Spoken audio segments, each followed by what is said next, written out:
हाँ students, first question देखते हैं। How does the fringe width in Young's double slit experiment change when distance of separation between the slits and screen is doubled. ठीक है, double slit experiment, Young's double slit experiment का मतलब सीधी सी बात है interference, है ना, ये ध्यान रखिएगा, इंटरफेरेंस में। ठीक, तो अब यहां पे क्या कह रहे हैं कि इंटरफेरेंस में ये change when the distance of separation between the slits and the screen is doubled. Screen और स्लिट के बीच की distance between slit and screen और स्लिट के बीच की डिस्टेंस को हम किससे डिनोट करते हैं, याद आ रहा होगा, किससे? कैपिटल डी से। अब फ्रिंज विड्थ क्या होती है जी? Beta equal to lambda D upon small D था। ठीक है, तो अब यहां से क्या है, if D is doubled then क्या होगा, beta will also doubled provided all the other factors remain constant. ठीक है, अब बच्चों नेक्स्ट क्वेश्चन क्या है, देखिए कि नेक्स्ट क्वेश्चन हम बात कर रहे हैं क्वेश्चन नंबर 2। ठीक, how will the interference pattern in Young's double slit experiment get affected. Young's double slit experiment में फ्रिंज पैटर्न किस तरह से अफेक्ट होगा। फ्रिंज पैटर्न अफेक्ट होने का मतलब क्या, उसकी फ्रिंज विड्थ वगैरह में क्या चेंजिंग आएगी। व्हेन फर्स्ट है distance between slits is reduced. क्या है, ध्यान दीजिए, distance between slits is reduced. Slits के बीच की डिस्टेंस को रिड्यूस करने का मतलब स्मॉल डी, है ना, ये पता है ना अभी, स्मॉल डी इज रिड्यूस्ड। अगर स्मॉल डी को रिड्यूस कर रहे हैं मतलब separation between slits is reduced, then पहले बच्चों इसके लिए क्या है, पहला केस अभी हम लिख रहे हैं, क्वेश्चन को ही समझ रहे हैं। दूसरा क्या कि the entire setup is immersed in water. ठीक है, पूरे सिस्टम को ही, पूरे एक्सपेरिमेंट को ही, कई बार एग्जाम क्वेश्चन पूछता है कि पूरे एक्सपेरिमेंट को हम पानी के अंदर कर रहे हैं, पूरे एक्सपेरिमेंट को ऐसे किसी ऑयल में कर रहे हैं जिसका रिफ्रैक्टिव इंडेक्स पानी से कम है। ठीक, तो अब ऐसी सिचुएशन, ये होल सिस्टम इज, ये क्या है, इन वाटर। ठीक, एक्सपेरिमेंट इन वाटर। ठीक है, दो हो गए। तो अब सुनिए, अब इसका आंसर कैसे दोगे। सबसे पहले क्या है, since you know beta equals to lambda D upon small d, lambda D upon small d. तो अब यहां से क्या कहेंगे, लैम्डा डी। अब since D is reduced so beta will increase. ठीक, बीटा की वैल्यू इंक्रीज कर जाएगी, क्योंकि इसी से पता चल रहा है कि beta is inversely proportional to separation. ठीक, और सेकंड थिंग क्या है कि इन वाटर, सेकंड क्वेश्चन के लिए हम कर रहे हैं, यहां कर दे रहे हैं, अगर वाटर में रखा जाए, क्योंकि आपको पता है कि लैम्डा डैश इक्वल्स टू क्या होता है, सिंपल सा हम कर देते हैं, refractive index of medium will be equal to lambda 1 upon lambda 2। मतलब फर्स्ट मीडियम में रिफ्रैक्ट वेवलेंथ और डिवाइडेड बाय सेकंड में। तो अब क्या है, एसेंस यहां से क्या होगा, तो आप ये म्यू डब्ल्यू हो गया, it is the refractive index of water. तो अब क्या है, यहां से तो आप कह सकते हो lambda 2 will be equal to lambda 1 by mu W. अब सिंस ये, अब इससे नतीजा क्या निकला कि म्यू मतलब refractive index of water air is 1, air के रिफ्रैक्टिव इंडेक्स, एयर या वैक्यूम के रिफ्रैक्टिव इंडेक्स को 1 कहते हैं, तो वाटर का refractive index that will be greater than 1, है ना। तो अब क्या है, so since mu W is greater than 1, so lambda 2 will क्या होगा, विल डिक्रीज, है ना। स्मॉलर या डिक्रीज कहेंगे। अगर ये डिक्रीज कर गई तब क्या है, सो अब क्या है, सिंस फिर से वही formula, since beta equal to lambda D upon D, तो ये डैश डैश कर लेते हैं, यहां 2 कर लीजिए 2, तो नतीजा क्या निकला, beta is directly proportional to lambda, so beta also decrease. ठीक है, तो हो गया जी, ठीक। Next question is what kind of fringes do you expect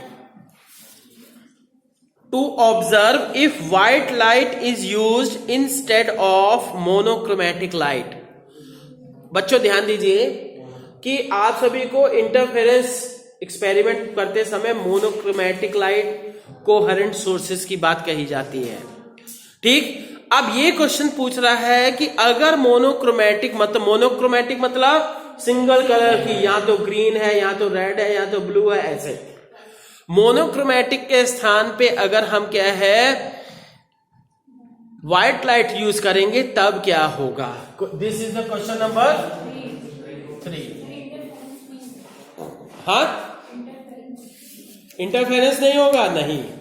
अब क्या है, यहां पे सुनिए बात कर रहे हैं, अब देखते हैं बच्चों कि इस कंडीशन में क्या है, सुनिए ना, इंटरफेरेंस तो होगा, पर क्या है कि सेंट्रल, क्योंकि देखिए सभी white light is composition of 7 colours, सभी का इंटरफेरेंस होगा, तो नतीजा क्या है, इंटरफेरेंस जब सभी लाइट्स के लिए सेंट्रल, सभी का सेंट्रल कोइंसाइड करेगा, सेंट्रल मैक्सिमा कोइंसाइड करेगा, तो इसलिए क्या है, central fringe will be white.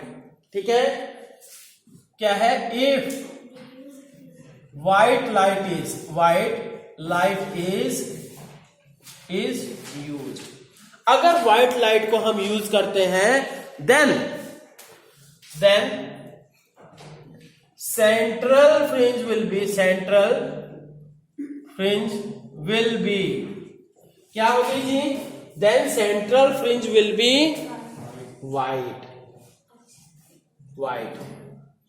But other fringes will be colored, ठीक, but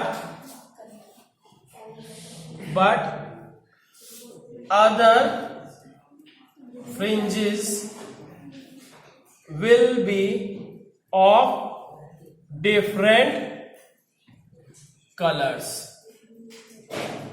अलग अलग कलर्स की होंगी। ठीक है, अब क्या है सुनिए, ठीक, तो अब क्या है, fringe closest to either side of central fringe will be blue. अब जैसे क्या है, मान लेते हैं जी ये central, this one is the central fringe, ठीक, ये व्हाइट हो गई, और फिर इसके बाद ये जो होंगी this will be the blue, and दोनों तरफ क्या है, ब्लू का मैक्सिमम बनेगा, फिर इसके बाद सबसे दूर क्या होगा जी, रेड, क्यों कि ये sorry this will be the blue, this will be the red, ठीक, क्यों, क्योंकि आपको पता होना चाहिए लैम्डा ब्लू और लैम्डा आर में क्या रिलेशन है, लैम्डा, ठीक है, तो जिसके कारण से आपको पता होना चाहिए beta equal to lambda D upon D. तो मतलब क्या है, सुनिए, मतलब क्या है, लैम्डा आर की वैल्यू ज्यादा होने के कारण से जो इसकी फ्रिंज विड्थ ज्यादा होगी, और नतीजा क्या है, हर एक फ्रिंज जो बनेगी कलर्ड ब्लू, फिर ऐसे भाई मेन आपको ब्लू और रेड ही दिखाई देगा, बाकी का ये डोमिनेंस थोड़ा कम होगा। समझ रहे हो? तो नतीजा क्या है? Central fringe will be surrounded by white, sorry central fringe will be surrounded by blue and the outer ये विल बी रेड। ठीक, हर एक के लिए। अब नेक्स्ट देखते हैं जी। नेक्स्ट क्वेश्चन है, light of wavelength 500 angstrom propagating in air gets partly reflected from surface of water। ठीक है, partly reflected from surface of water। Question number 4 की बात कर रहे हैं। ठीक, लैम्डा की वैल्यू कितनी है? 500 एंगस्ट्रॉम। ठीक, तो अब क्या है? Partly reflected from water, how will the wavelength and frequencies of reflected and refracted light will be affected. Wavelength और फ्रीक्वेंसी पे क्या इफेक्ट पड़ेगा? ये जैसे ये देखिए जी, सुनिए ना, तो ये तो मेनली क्या है? इलेक्ट्रोमैग्नेटिक वेव्स का भी हो गया है ना, इसमें भी कर सकते हो।